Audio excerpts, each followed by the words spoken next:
എന്താണ് എന്താണ് dragon fruit. അവിടെ നോക്കി പറ. Dragon fruit. Dragon fruit.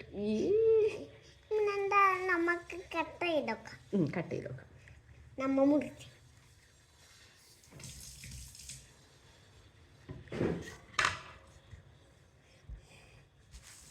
അടിപൊളിക്കുക.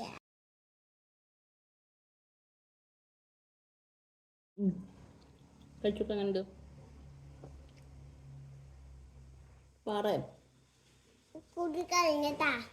ഇത് കുരു കളയാൻ പറ്റൂല. ഇത് കടിച്ചു തിന്നാൻ കൂല.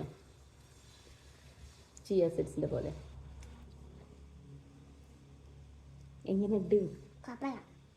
കുഴപ്പമില്ല. ഡ്രാഗൺ ഫ്രൂട്ട് പറയണേ. ഇതിനെ ഇത് കണ്ടോ, ഡ്രാഗൺ ഇല്ലേ, ഡ്രാഗണിനെ കണ്ടിട്ടില്ലേ? അതിൻ്റെ പോലത്തെ കളറും കണ്ടോ, അതിൻ്റെ വാലൊക്കെ ഉണ്ടല്ലേ. ഇങ്ങനെ കാണുമ്പോൾ ഒരു ഡ്രാഗണിൻ്റെ പോലെ തോന്നും. അതുകൊണ്ടാണ് ഇതിനെ നമ്മൾ ഡ്രാഗൺ ഫ്രൂട്ട് എന്ന് പറയുന്നത്.